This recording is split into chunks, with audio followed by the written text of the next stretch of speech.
I've got two guests here. One's a good friend of mine, Maria. She invited Reed to come along and talk about process improvement and a lot of different unique applications. Good to see you again, Maria. Do you want to give us a quick intro for those that don't know you and your process improvement background, Sure. and then I'll go to Reed. Hi, Brian. I'm Maria Grzanka. My background is really in supply chain management, but I got into process improvement more than 20 years ago through work. Met Brian through a group here in Portland called Lean Portland. I've met Reed by way of volunteering for another group called Minds Matter, and connected with Brian because we were a group of people in Lean Portland that wanted to take these process improvement skills and bring them to some of our volunteer work out in the community. So now I'm a independent consultant doing process facilitation and training and some coaching. But I also volunteer as a co-chair of my neighborhood association, which is not the same as a homeowners association, but it's kind of a supplementary part of the city government here in Portland, Oregon. Awesome. Brian, am I leaving out anything key? Not yet, but I'm sure we'll get into some Okay. of the details. That's a great intro. Yeah, happy to introduce myself as well. Thanks for having me on, Brian, and good to see you again, Maria. So my background, like Maria's, is in supply chain management. I worked at Columbia Sportswear for about 5 years and Adidas here in Portland for about 5 years, doing kind of inventory management and warehousing, warehouse optimization and flow, and basically just making sure boxes are getting to the right places. Did some Lean Six Sigma work as a part of that at Adidas, and had been volunteering at Minds Matter Portland, where I'm now paid executive director, and sort of made this pivot away from supply chain and into the nonprofit space professionally just last year, actually. So Minds Matter Portland is it's an academic mentoring program. We work with high school sophomores, juniors, seniors who come from low-income backgrounds and know that they want to go to a four-year college. So we take them through this 3-year program where every week they meet with us and we basically guide them through the process of getting into college. And they're incredible students and just really quite rewarding. Reed, you and I first connected on process improvement while I was a mentor at Minds Matter. And I think there was some kind of committee going on. And then we both realized that we had, because at that time, I think you were still at Columbia or maybe Adidas, and we had some crossover in what we were doing outside of our volunteer work.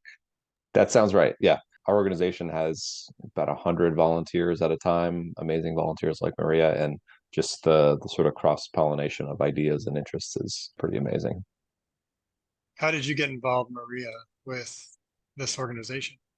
I think I saw a flyer in my neighborhood to come to an information session about what the program was about, and they were looking for volunteers. Prior to that, I had been volunteering with SMART, and so I would show up at a school and read books with much younger children, and that was fun. And it was maybe a couple hours a month or something like that. And I was looking for something a little bit more extensive. So I went to the info session and ended up being a mentor for 3 years, every Saturday. Reed, how did you end up getting into the executive director role? So I started volunteering with Minds Matter Portland in 2011 and started as a mentor, just like Maria. So working with sophomores who are, kind of shy, but super intelligent and super ambitious, just fun kids to work with and inspiring to get to help. Did that for a few years. And then I was the person sort of in the classroom leading the activities. And then the founder and executive director at the time, Graham Covington, was saying, "Hey, I think you would be good at this executive director role, and it's probably easier than what you're doing now, managing the classroom." The latter has not come to be truth, but I worked with him for about a year, kind of understanding, getting to know the financials and the foundations and the donors to the organization, and then he has stepped back and is now the chair of our board. So I was volunteer executive director for about 4 years, and then last year we made the really exciting step to go from an organization with 0 paid staff to now having 2 or having had 2 paid staff for the last year, and just means the world in terms of capacity and ability to write down something that you want to do and then actually do it instead of kind of perpetually add things to this like to-do list. Mhm. Yeah. So then when you were a volunteer, you were working somewhere else and then spending free time kind of trying to manage and run the organization. Yep. So that's a big transition. Had you had any other nonprofit experience before that? I had been a big brother with Big Brothers Big Sisters, and then had just been kind of community involved, but not typically not through a long-standing relationship. Like had done some work at the food bank and things like that. Not a board member or any other board position in another nonprofit? No, Yeah, so that's pretty big jump too, not only uh, it's almost like running an organization, but it's a nonprofit with its own, structure and system that maybe it's similar to what you've experienced at work, but could be a little different too. yeah, quite different. I mean, for the longest time, so Minds Matter was started in 2006. This is our 18th year. It's a very well-established organization. It continues to be just miraculous that we have 50 students who are willing to invest time on Saturdays to come in and put the time in, all with this singular focus around getting into four-year colleges. And then it's equally miraculous to have, again, volunteers like Maria who come in every Saturday, work closely with those students every week for 3 years. There's a lot of people and parts moving around, and I think for the longest time it just sort of worked because you gave it a rough amount of structure and it went. But I think once we started to formalize it and started to have 2 people in staff, first you realize all the things you could do and then all the things you should have been doing. I think more than anything it's just making the experience really positive and highly effective and efficient and leveraged for the students and the volunteers. It is 98% volunteer run. And Yeah. the most important part of the organization, as with many organizations, nonprofits especially, is just being good at recruiting and retaining and leveraging your volunteers. Do either one of you want to talk through that big picture process map of kind of what the student goes through over those 3 years? I think that might be helpful. Yeah, sure. I mean, the basics are that students start their sophomore year in the fall. They come in on Saturdays for 2 hours in the mornings. We're meeting at a location in Northeast Portland. The students work with tutors specifically on math and writing support. They have a curriculum that they go through. The goal is to get more comfortable and fluid in their writing and math skills. We feed them lunch for 30 minutes, and then they connect one-on-one with mentors in the afternoon. And those afternoon mentoring sessions are a lot of things around career exploration, college exploration, goal setting, some professional skills, networking, interview skills and interview prep. And then the kind of cherry on top for the students each year is that in the summer, those sophomores all will go to a 2 to 3 week on campus immersive college program, where a number of them will fly across the country and go to Brown or fly down to USC or Stanford. And they take these classes where they stay in the dorms, they eat in the cafeterias, they get to live college life for 2 or 3 weeks. They come back in the fall ready for the next year of Minds Matter. They're hopefully reinvigorated about the prospect of college, feeling like it's a place that they belong. And then especially for the seniors, when they come back, they're really motivated to get into the college application process. So over a 3-year period, each of our students will go through 2 of those immersive on-campus summer programs. That's actually one of the bigger parts of our budget. We find it to be really transformative and something that sets us apart from a lot of other college access programs. And then I guess fast forward to the very end, we take our students through a really intensive college application support process. They all get into four-year colleges. They get an average of probably 96 to 97% financial aid covered from the sticker price of college. And then we have a graduation ceremony in the spring where the volunteers and their students get to sort of reminisce about what their journey has been like. And there are a lot of tears and hugs and celebration. And it's definitely the most emotionally impactful part of the whole experience. So Brian, we reconnected in May for the soiree event, and there were several students that had gone through the program who are not students at this point anymore, or some of them were in college. I think some were finished. They told a lot of their stories at that event. And there were some people that I had volunteered with like 10 years ago that were also attending. So it was really cool to see the whole thing go full circle and, continue to hear those stories. You do volunteer for something 10 years ago, and just to get the invitation to attend this event from Reed, I could tell from the invitation itself that they must have done some process improvement internally to being able to send out these messages, because it wasn't always something that I heard of or was aware of after the fact. Yeah, it has been a busy year. Yeah. Sorry, Brian, go ahead. No, I was just, Maria, you were talking about, you said 10 years ago you had started, and then. So when you start volunteering there, it's like the preference is to stay with the program for 3 years so that you're staying with the same students from their sophomore year to their senior year. Sometimes it's like a 2-to-1 mentor to student, but we had some mixing up of the groups at that point. So I think I finished in 2013, so it must have been around 2010 when I had started. And I still kept in touch with some people, but we move on to other volunteer projects, so I wasn't as connected before, but it was just easy to connect and attend this particular event this year. How does the connection with like these other schools work?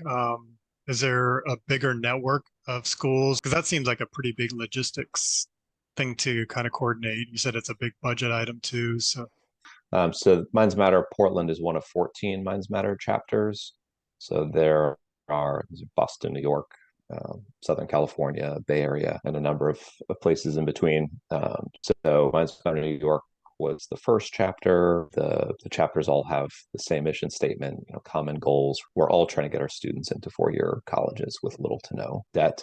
And then the national organization manages a number of partnerships with some schools like Brown and Harvard and many others, where they will have their existing summer program partnerships or opportunities, and then we can leverage those relationships to either get some discounts or some reserve slots. So there's some central operations that are managed out of the New York National Department or National Function. But there's also a lot of autonomy between the groups. And really the goal is just to kind of experiment and evolve. And, the college access landscape is certainly ever changing, but probably the most consistent thing that the chapters work together on is just around volunteer recruiting and retention and just the basics of managing humans, both the students and the volunteers, and how you can make sure you're appreciating and retaining both the students and the volunteers, because it's ultimately just it's a human to human organization. We sort of joke sometimes that if you get a student who is motivated and wants to get help and a volunteer who's motivated and wants to give help to students that want help, then you just sort of put them together for a few hours each week and you let the magic happen. I remember a big spreadsheet of like lists of summer programs that I think people had gone to before, and we sort of knew like what kind of areas people were interested in, and going through that spreadsheet in those Saturday sessions to help students kind of select or navigate that list and check out different programs at different schools, or look up different programs that weren't even on the list based upon what they were interested in. I think we've successfully killed that spreadsheet and have recreated some others. But it brings up an important point, Maria, which is that we had a person who was running the summer programs work for about 12 years. And it was kind of a black box. And she did all of this work and it wasn't really written down, but she was great at it. And then a couple of years ago, she said, I can't really do this anymore. And we're realizing that we're not in a good position to transfer that knowledge or even know what that knowledge was. We're trying to be honest with ourselves about the fact that we shouldn't really be expecting people to do more than 2 to 3 to 4 hours a week at any point. We should be able to design roles that are that size. We should be able to design roles that are really clearly laid out, and should be able to design roles that don't have a ton of ambiguity to them. And that's not only just practically beneficial, but it makes the volunteer recruiting process simpler. It makes the volunteer retention process simpler. And that if we don't have almost like an emphatic approach to writing down at least a few basic things that we do, then we're not doing our job. Mhm. And that's, I think, similar or familiar in many volunteer-run organizations. So, for example, like the neighborhood associations in Portland were established in, I think, 1973 or something. And my particular neighborhood was annexed into the city around 1980. It could be 86. I might be wrong. And for a long time, there were stretches of somebody running the neighborhood association for, 7 to 10 years. And that knowledge, and, they had the time or were just very invested in getting everything done. And like you're saying, it was this mysterious box of, I don't know how that thing runs. Well, that creates a process problem because we have, all of the knowledge in one box. And these are volunteer roles, as they turn over and people's, life changes and you need to move on to something else, it's very difficult to pass it on to the next group of people. So like our board on the neighborhood association is consistently changing, but that's kind of what my focus has been on, making it so that when the board members change over, it's easy for somebody to step in, figure out what's going on, decide what they want to focus on, and be able to run with it. How'd you get involved with that neighborhood association? It's something that I kind of knew existed, maybe just from hearing about neighborhood associations in the news here. I like put it on my calendar when their meetings were, and I never ever went until COVID happened. There was a lot going on politically at the time, and I felt this kind of inability to have an impact at a higher level. And the first thing that came to mind for me was like a Gemba walk. If I'm walking around to part of my jargon, the Gemba walk or actual place where things are happening, I can walk around my block or around 10 blocks in my neighborhood and see what's really happening. And the meetings were now on Zoom. So I just Zoomed in one night and met these people that were working on things that were happening in my own backyard. So from there, I kind of became a board member, and like the other organizations I'm part of, just try to help organize some processes. And I'm sure you often find yourself being the only one who's sort of beating that drum, Maria. I know I find that sometimes. What seems to be most successful for me is to not, like, if I say the word process, people get scared. So I try to find other ways to describe what I'm doing without saying the word process. Why don't we write this down so that next time we have to do this, we remember how we did it? Because I don't want to make it up again. I like that. When Maria and I had lunch a few weeks ago, I was telling her that I'm also part of the PTA team at the elementary school where my kids go, and there's probably not an organizational type that is more sort of specifically transient than a PTA. Just like there's no one who's been on a PTA for 10 years. It's the same kind of thing where if we're not almost laughing at the amount of times we're intentionally building process or writing things down so that we know how to do them next time, then we're probably not doing enough of it. So we're trying to use this same format that we use at Minds Matter, which is just a single page of somewhere between 2 and maybe 8 checkboxes, just to say, if you start with this before you do some spaghetti dinner or a Minds Matter graduation, then you're going to be in a better spot. And then when I was describing this to Maria, I was also saying the hope is to do this for now and then to have some really robust version of a process document later. And then she said something like, do you think you'd ever do that more robust process document later? I said, "No, probably not." So I think if we had the discipline to just say, we don't want anything more than just a comprehensive, broad collection of these simple, somewhat shallow documents, and we just define that as like outrageous success and from a documentation perspective, then that kind of makes it feel achievable and a lot more exciting. Mhm. So that's my new mindset in process or writing things down so that you don't have to start from scratch next time. I like the idea of it being comically simple. I'm going to take that back to our processes that we're trying to write down. I think that's a really good point because I think that's where it scares people off, even the people creating the documents. It's that overwhelm of, oh my gosh, the detail I'm going to put into this is I don't even want to start, or I got to have carve out a whole weekend to build this thing out. And if you're starting with just a simple checklist, one page, no more than 8 or 10 items, that doesn't seem so bad. You can almost rattle it off the top of your head and someone can write it out.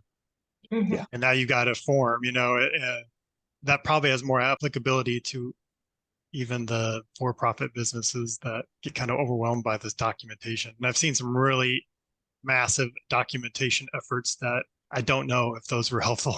I think you're onto Yeah, something. I mean, when I came from Adidas, we all of our departments had some sort of objective to this is the quarter that we're going to process improve and write it down. And it was like every quarter we were going through the end of quarter goals with my boss, and she would say, yeah, no, that's fine. We sort of knew we weren't going to get to this, and it would just happen quarter after quarter. At Intel, they do an amazing job because they have these SPs that are immensely detailed. We have a lot of Intel volunteers at Minds Matter, so it's interesting to occasionally interact in process improvement dialogues with those folks. We almost always just say, okay, that's too much. And you have to have a culture that is really mature to enforce that or, drive that discipline. And you have people that maybe are there 20 years or more, built, working in that culture and showing up every day because they're paid to be there, so I think you can do that in some organizations like that. But yeah, with a very transient group of volunteers and yeah, I can see that's going to be very, very difficult to get even that level of detail. And even the flexibility that you need seems so rigid. I think that scares people off a bit with it's so detailed. I must not have the freedom or ability to do anything different. I have to follow it step by step. And I think we lose some of that creativity and some flexibility with that as well. Yep. Right. You could put in the checkbox, do this, use your best judgment as to the way to do this, but do this or Mhm. this, do this or this or this. Yeah. And I think that also points to like the different a mature organization like with Intel, but I think it also depends on the product that they're making, right? So they're in a highly technical manufacturing process. Those that need to be very detail oriented is, I imagine, a very strong part of their culture.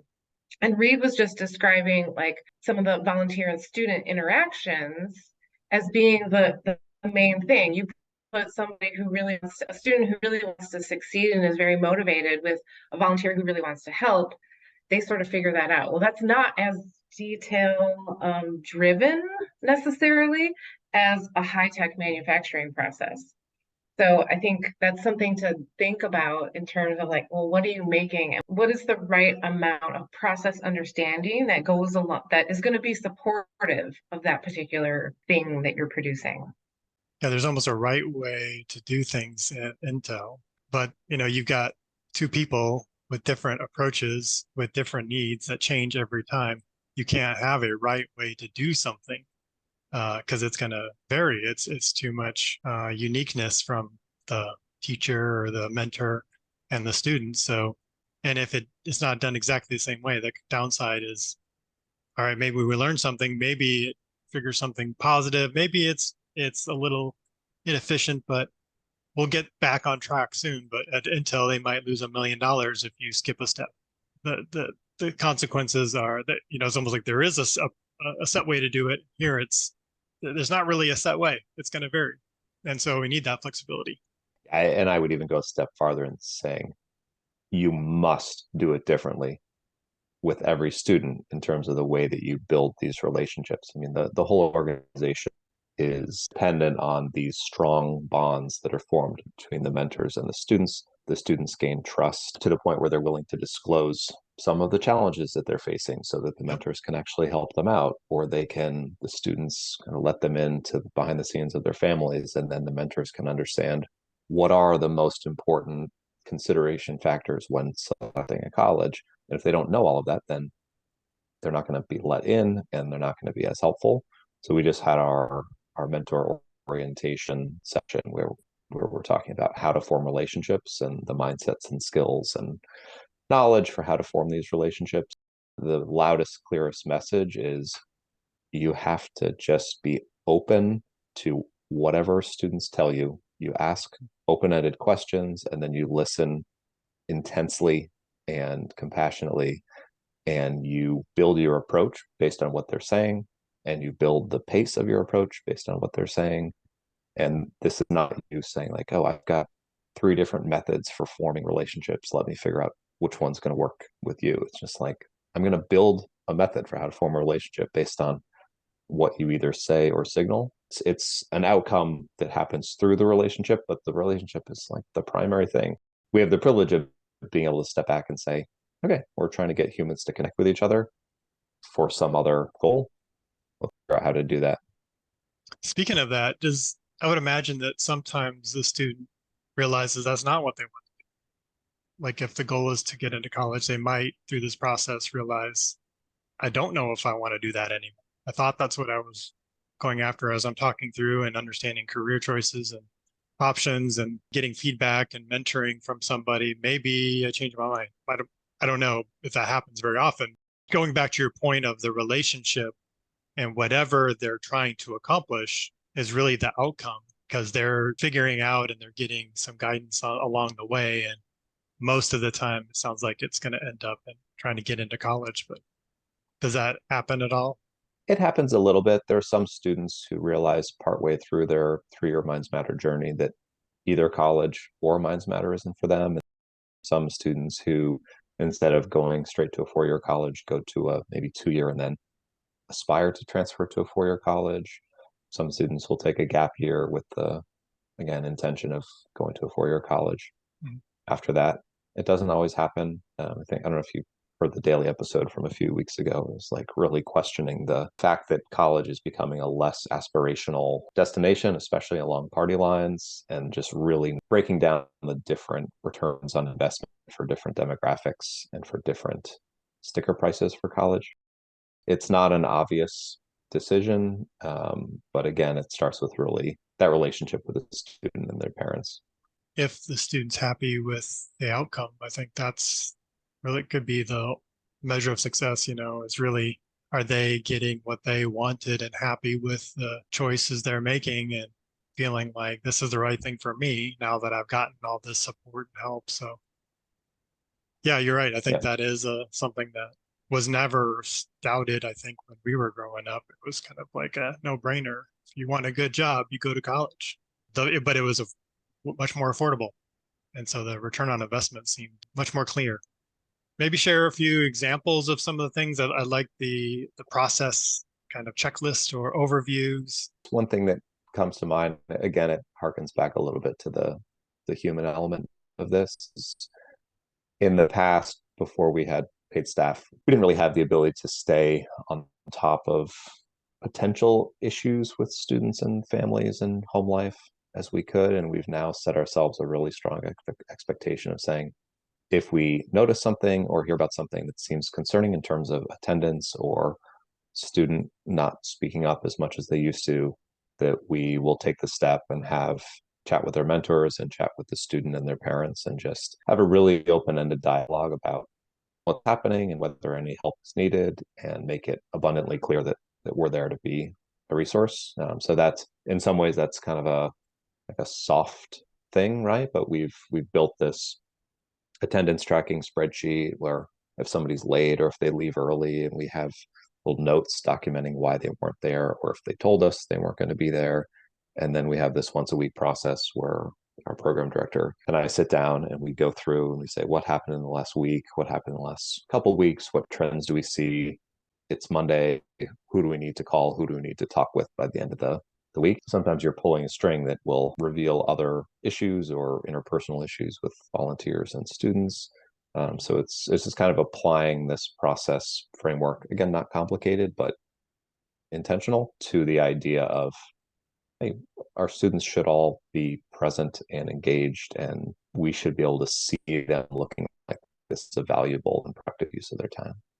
I almost think about it as like root cause analysis. Like there's something happening at the surface level, and because that trust is built now, there's an opportunity to try and go into the next level wise of what's really going on, what is happening at home, what's happening at school, what's happening with their friends. Something is blocking their progress or their ability to make the next step or progress, or they're not acting right, and getting to that root issue so that it can be removed or addressed if possible, so they can kind of continue moving forward again. I think that's so key, because you could just keep going at it without knowing that deeper issue, and you'll never uncover that. When there's struggles with they can't get a square meal, it's going to be a hard time for them to learn and memorize and make progress on things. So then you help get that resolved, and all of a sudden progress picks up again. So yeah, I see that that's almost like critical to their success. Yeah, I think our core metric is getting students matriculated into college with a high amount of financial aid and a very low out-of-pocket cost. So we have this number to say if a student's total out-of-pocket cost is $5,000 or $6,000 or less, and they're into a great school, and we sort of say, check, they've met that. The lagging indicator of success is whether they then persist and graduate through college, and that's most of them do. We're about 90% graduation rate, which is great. Yeah. But if something goes wrong there, you're not really in a position to affect change. And I think that attendance engagement is really the leading indicator of then those two subsequent success points. Yeah, very cool. And so that was something you kind of implemented recently. It was like maybe more rigor into that attendance and tracking that and using that as feedback and reviewing that metric. Yeah, last fall. Yeah, because I think a lot of times people will look for things to track, but it's very lagging indicator of progress, like how did they do on this assessment. But the early indication of the attendance may be what is a key success factor, that you can see that heading in the wrong direction and address it before it gets to the point of the scores coming in and they're not showing up, and the lagging stuff. So yeah, that's great. Yeah, and the difference, two students can miss a session, and one of them could miss it because they're part of a statewide mock trial performer activity, and they've told us about it a month and a half in advance, and they're working with their mentor to catch up on what they miss. And another student could get up in the morning and just say, I don't want to go to Minds Matter, and not tell us. And the fact that sometimes those two outcomes used to be that we didn't really know the difference between the causes of those two outcomes in the past was sort of scary. So Brian, you cued in on root cause analysis. What was going through my mind when Reed was describing this was a daily management system. So, how are we doing today? What are the things that we need to follow up on? How are our processes all working? I kind of think of that like Gemba walk around my neighborhood as part of that, although I still have a lot of continuous improvement to do here. One of the challenges in this particular organization and all of the neighborhoods in general is like we should be representing all the people that live in the neighborhood. That's 13,000 plus people. And I probably only interact with dozens on a regular basis. It's still trying to navigate how to be effective at that. And, I have certain entry points. We have like a couple of meetings per month. So we have a board meeting that's open to the public. We have a general member meeting that's open to everyone as well. And a lot of it is like sometimes it has to do with local politics. Sometimes it's a noisy business that a neighbor needs help with. A lot of times environmental issues. We have an industrial area that is on one side of our neighborhood. Sometimes it has things to do with the schools. And so you really never know what is going to bubble up at the time. And that's where I think these like one-pagers would be helpful. And we have somebody who their area of expertise is in like land use and transportation and understanding city ordinances. Like where can we actually do something? Or sometimes it's, just in some ways making a lot of noise about something because there is a issue going on, and if we can band together to approach that, people are more willing to listen. So trying to capture My daily management system is trying to capture all of those issues that are going on and apply some kind of meaningful filter to say, here's where we should be focusing our attention right now. And it does shift a lot with, sometimes whatever's in the paper. Something as I thought about politics, I mean, no, it's not like you're in politics, but you kind of are because it's a representation in your area, but you're voicing concern for a larger group and you may not have all their voices. How do you get those 12,000 people voices all the time to know, is this really a big deal or not? Is this a concern? Is it of a few vocal people that are carrying the weight of this? What do most people think is, then you get into sampling and randomized sampling, or is it a skewed, inconsistent sample of people? And we're going through a lot of effort here because 5 people are really upset about it, but most of the people in that neighborhood are not that concerned. I think that would be really tricky of thinking through the data and the voice of the customer part of this. It's hard because most of the data collection on a citywide basis is like distributed with the census. So you've got either brand new data, and this last one had a lot of different footnotes on it because of the collection process, or you're working with 10-year-old data. The collection, they do like listening sessions when they're about to do a project in the city somewhere. So we try to participate in those.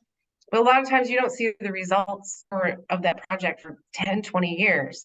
So there's a lot of like looking to, especially if it comes to street improvements, sidewalk improvements, traffic rerouting, all of these kind of things are way down the road projects, so to speak. It's hard sometimes to be very specific about things, but to know that our main purposes are really around livability, neighborhood, and civic engagement. So there is a bit of like long-term thinking, and I try not to get overexcited about noise that bubbles up in the short term and try to keep like a longer range picture on it to know that we do have an important voice at the city, and let's use it for good. I was also thinking I might be in your data still. Yes. 2020, because I think, the census came through 2020. I was still living there in your neighborhood. So I still have a voice somewhat. Yes. Which is put it in my little neighborhood good. fact sheet. Yeah. On the survey topic, that reminds me of some of the work that we've done recently at Minds Matter. So we've always had an end of year survey that we send to students and volunteers, and it was sort of partially taken. We wouldn't give it as thorough a read through, and it wouldn't be as thoroughly addressed as we might want. And we implemented a pretty simple and effective, especially in hindsight, pivot to say, students and volunteers, you're going to do the surveys while we're in session. So we just carve out 15 minutes. Everybody's in there doing the survey, and anyone who's in the room looking around is thinking, okay, this is the time that we do the survey. And then we had, probably 3 90-minute review periods with our leadership team where we went through and just pulled out the trends and talked through all the responses to each little section and just tried to break it into a handful of actionable things. And by the end of it, it felt just very appropriate as the response, and kind of like a duh. Well, obviously you should just listen, look at all the feedback, figure out what's most consistent and actionable, and then do it. But it's hard until you have a process around it. Mm-hmm. And it's probably other organizations I worked with don't have that structure either. One client I'm working with right now, that was the thing. Let's get a survey going. It's been a couple years. It's not regular process yet.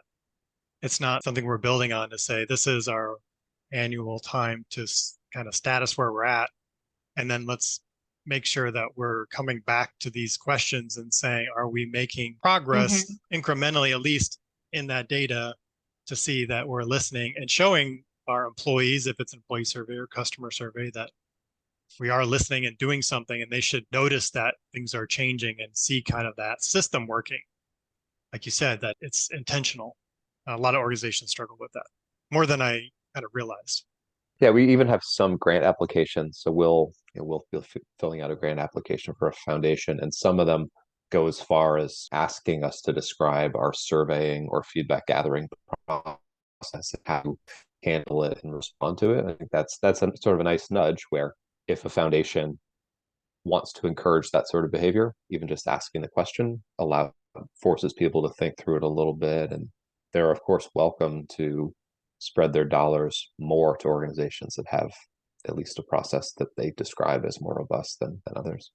Even talking through this right now, I'm like, oh, we could just administer our own survey and leave that as like a Google form that that the next board and the next board and the next board could continue to gather data on. So I'm going to steal that and the one pager piece. And it's also reminding me too of when you were talking earlier, Reed, I do process improvement professionally. I've worked as an employee mostly for for-profit companies.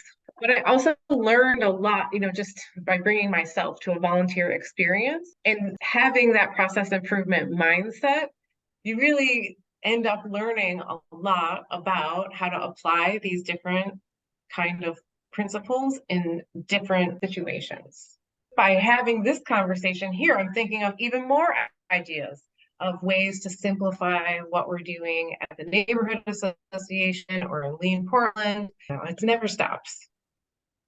Yep, totally agree. I mean, the job I had even before Columbia was working for in an industrial supply distribution warehouse, to sort of optimizing process there. You wander around and you see it and think you build this mindset around being able to tell when something isn't going right, either observing it with your eyes or reading through an email and sort of reading the pain that someone experiences. If you just bring that to any organization, even if you don't instantly know how to fix it, just being able to tease out something that is not going right is pretty important. And for us, that typically means some volunteer that is either unclear on what is happening, which is not their fault, it's the lack of a process, or some interpersonal conflict that is existing because of, again, a lack of clarity somewhere.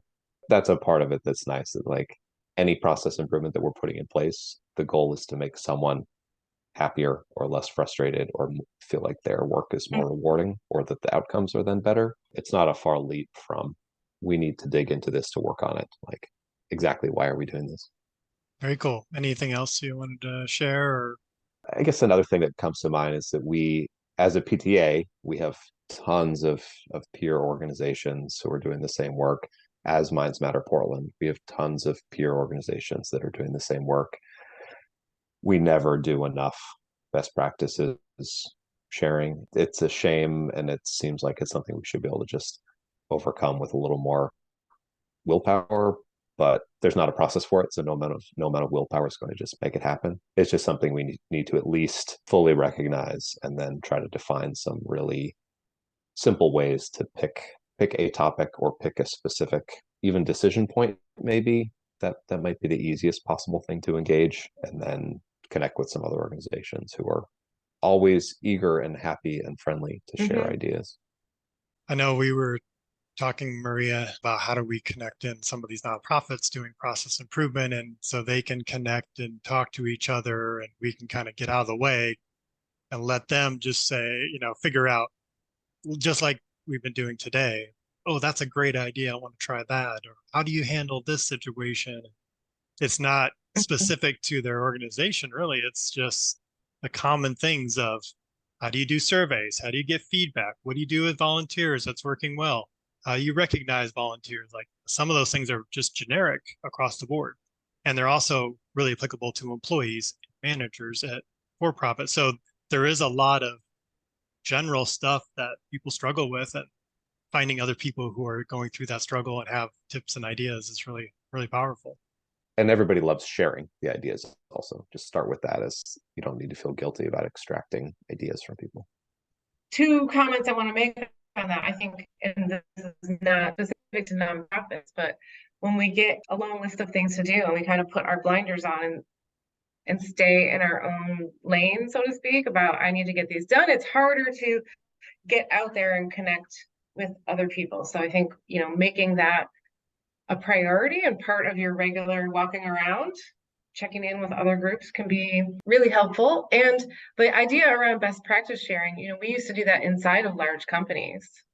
sharing, best practice sharing between different departments or maybe different sites. And the same thing, like you said, Reed, with the PTAs or the different Minds Matter chapters. For us, it's the neighborhood associations. There's a lot more that we could do to share, but we have to pick up our eyes and not only make time for it, but also make that connection and carve out a channel to the other organizations, because in some cases we've just had our head down for a long time, working hard at volunteering on top of whatever else it is that you're already doing.